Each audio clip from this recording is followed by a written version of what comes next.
Será que é possível a gente desaprender a amar esse sentimento tão gostoso, tão bom de se sentir e que outras pessoas sintam por nós? É possível desaprender a amar isso e muito mais? A gente vai saber a partir de agora. Está no ar, Terça no Divã.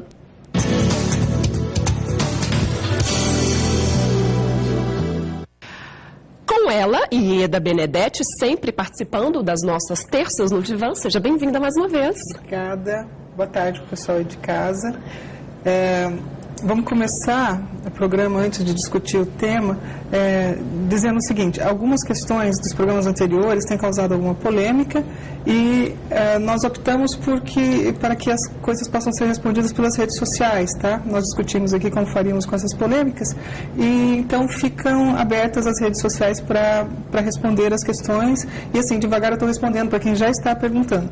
Pode me perguntar pelo Twitter, @IedaBenedetti, ou no Face e no Orkut, por Ieda Benedetti, vocês me encontram. Isso, dos temas anteriores. Vamos falar do tema de hoje, que é: será que é possível desaprender a amar? É possível isso, Ieda? Ou essas pessoas que desaprenderam a amar, na verdade, elas nunca souberam o que é o amor, nunca amaram? Veja bem, a questão não é desaprender a amar. Eu acho que nas novas gerações nós temos um fenômeno de empobrecimento da subjetividade, empobrecimento da capacidade de enraizar os sentimentos. Então, o que seria considerado amor não passa de um fake, não passa de uma expressão falsa de um sentimento que realmente não é amor. Por quê? Porque eles não têm, por diversos motivos que a gente pode discutir daqui a pouco, não têm constituído uma capacidade de enraizar-se. Por quê? Existe, competindo com a família, com a religião, com a escola, né, nas novas relações contemporâneas, existem outras coisas que ajudam na constituição do sujeito, que influenciam a formação da personalidade das pessoas, são a internet, as bandas, uma série de relações... O meio, né, que influencia. O meio social, que hoje é o meio de comunicação de massa. E as pessoas começam a se relacionar com expressões de personalidade que não são reais. Por exemplo, vocês já observaram que no Orkut, no Facebook, todo mundo é feliz? Todo mundo ama todo mundo está com saudade de todo mundo. Todo mundo deixa recadinho amando todo mundo. Todo mundo fez um churras maravilhoso no fim de semana. Todo mundo só tem fotos de festas e o show foi maravilhoso. E todo mundo com as amigas e os depoimentos eu te amo. E isto é assim, um simulacro da própria vida. Isso não é a vida real. Então, na verdade, as pessoas falam que amam, mas não amam. Não amam. E o que acontece na constituição do novo sujeito? Eles falam que amam, né, nessas redes sociais, nas expressões da vida cotidiana, as pessoas dizem: eu amo, de uma forma banal. E as pessoas que assistem, né, esse fenômeno acontecendo, acabam tendo toda uma dificuldade de se relacionar com o que é real e o que não é real, né? Então, passam a confundir perfis, por exemplo, do Orkut, do Facebook, perfis das redes sociais com a realidade. Então, passam a se relacionar como assim: o fulano de tal realmente é muito feliz. O fulano de tal se sente muito bem. E aí passam a se relacionar como se aqueles perfis que são simulacros de uma vida, né, passam a ser a própria vida. E desenvolve relações de afetividade, de inveja com aqueles perfis. E vai se desenvolvendo uma formação de personalidade cada vez mais superficial, calcada em informações que não são reais. E as pessoas cada vez mais publicando a sua própria vida. A esfera do público e do privado ficou misturada, ficou confundida.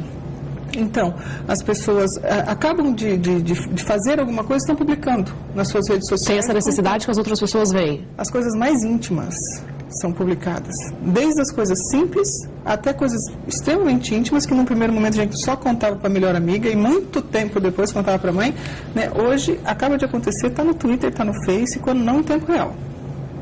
Se eu faço isso, eu estou querendo que as pessoas me amem? Eu estou querendo me expor. A esfera do público e do privado está confusa. Eu quero me expor bem, feliz, e quero que essas pessoas gostem de mim? Quero me expor, quero que as pessoas vejam, e eu quero responder à felicidade do outro. o Orkut do outro é feliz, o Face do outro é feliz, então eu também sou feliz. E ficam ali publicando, se expondo e perdendo o que há de privado e o que nos oferece a possibilidade do enraizamento. Então as pessoas vão desenvolvendo vínculos cada vez mais superficiais e irreais com personalidades irreais.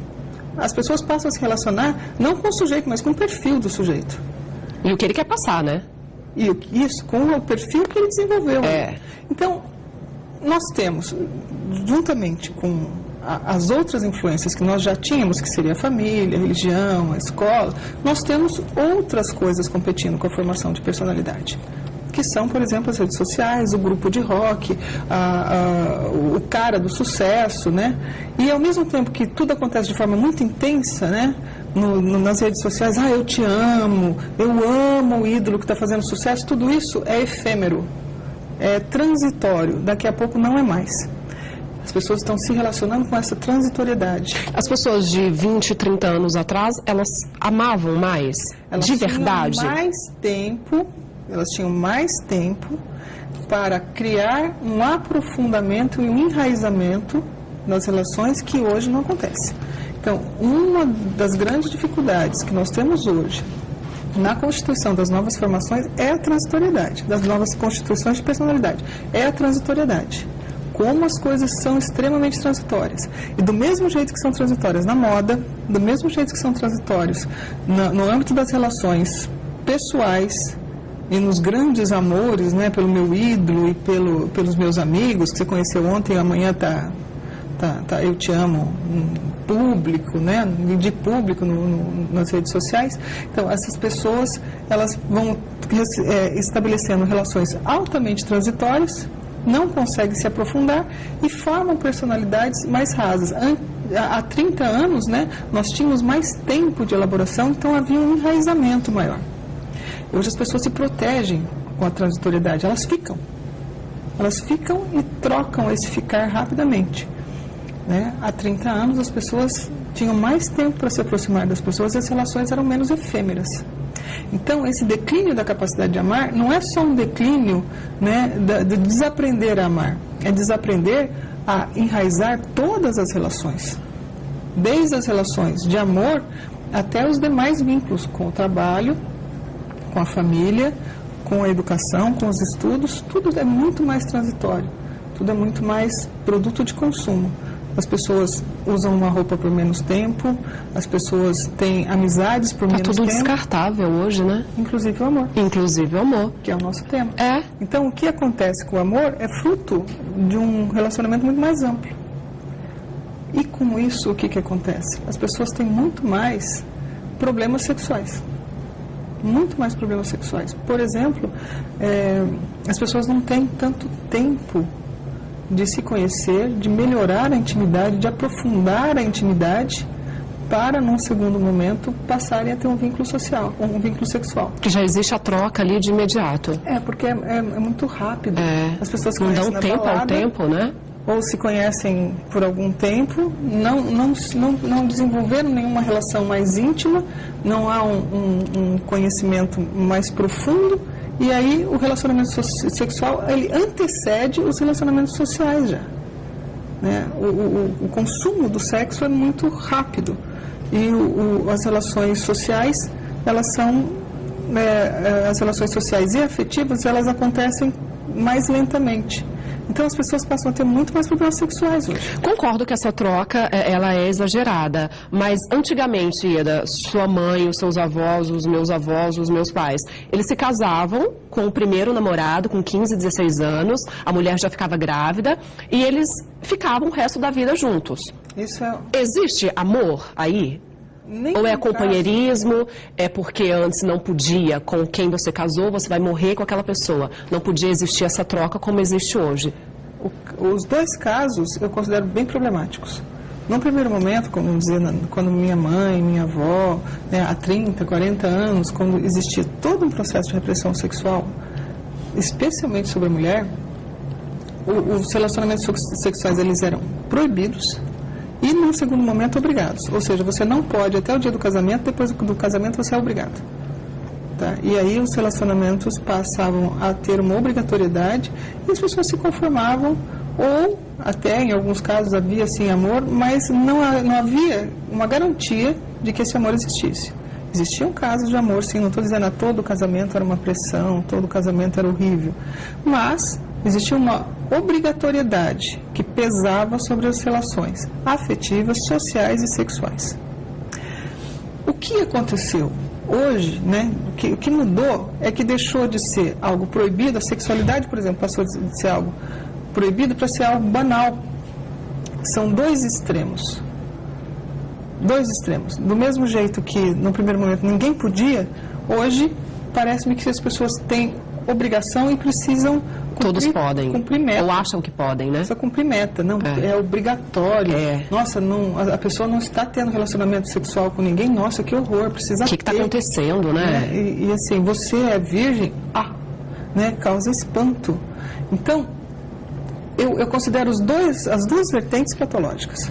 A vertente que proíbe e a vertente que obriga. Nenhum nem outro. Né? Então, eu considero que o ideal é que a afetividade, ela evolua e frutifique com vínculos fortes, e a opção para que os vínculos evoluam, para que sejam vínculos sexuais, seja opcional e natural.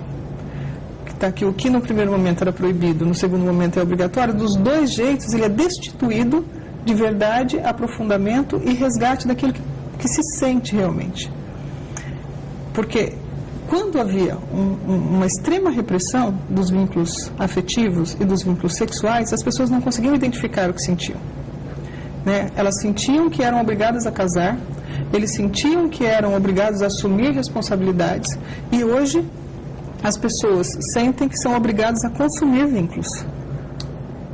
Em nenhum momento as pessoas eram efetivamente capazes de acessar sentimentos. Hoje, uma grande dificuldade, até um jogo que eu faço na faculdade com alguns alunos, né? O que você está sentindo? O que você efetivamente está sentindo? As pessoas não conseguem nomear os sentimentos. A gente está falando bastante desse amor, dessa afetividade entre homem e mulher. Mas e entre pai e filho? Hoje, cada vez mais, a gente vê que os pais não convivem com os filhos.